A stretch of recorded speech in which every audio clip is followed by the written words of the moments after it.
More than 1 in 4 adults in the United States has a disability. Therefore, all policy choices affect disabled Americans, and all policy is disability policy. Oh, thank you. That's right. We have an opportunity right now. I think we're compelled to reimagine what it means to meet the promise of the ADA. Perhaps it's not what we wanted to do, but it's what we have the opportunity to do. But to do so, we need to reckon with the reality of those systems, the reality that these policy changes have created gaps and helped to open up fragility and fragmentation that already existed in the system. Okay, so some of the biggest barriers for me come from how disconnected and unrealistic these systems are. And I'll be talking a lot about benefits, healthcare, and transportation.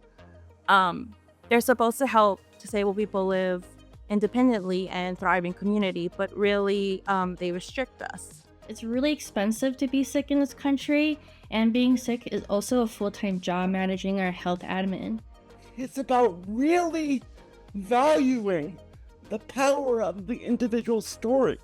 And I think that one of the reasons I was excited when New America asked me to be on the panel is because I think that too often those stories, that power, are kind of given over to systems.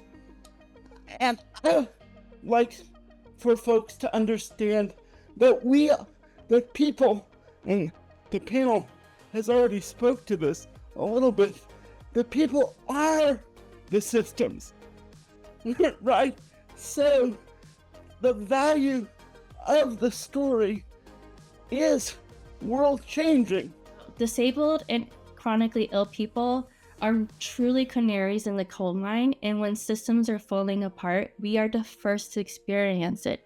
In fact, we've been sounding the alarm since the pandemic, and we really hope that you will listen to us. There's also a deep disconnect and a lack of trust between communities of color and, of course, people working in these systems, because many of us have experienced discrimination or violence when we ask for help.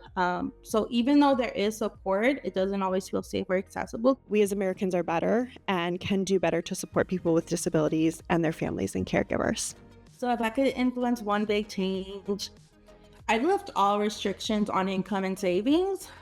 Disabled people have the right to survive and thrive in community, not just get by.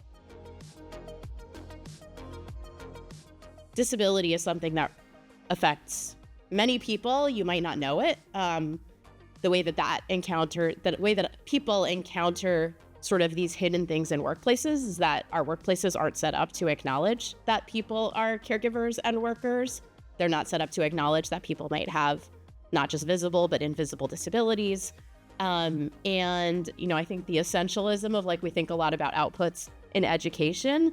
I think, the GDP is a great example. Like, we focus a lot on productivity at work and on outputs and on ROI, and we don't focus a lot on experiences in workplaces.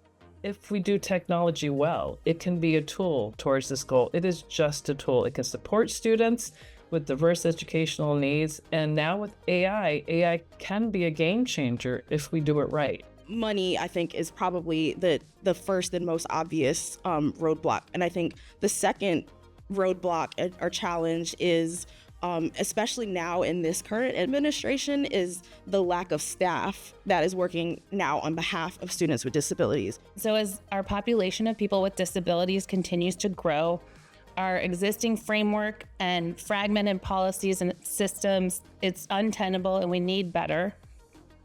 We can't operate in silos, as we talked about today. And we need cross-sector approaches, but most of all, we need the will and the interest to make the choice to invest in supporting people with disabilities.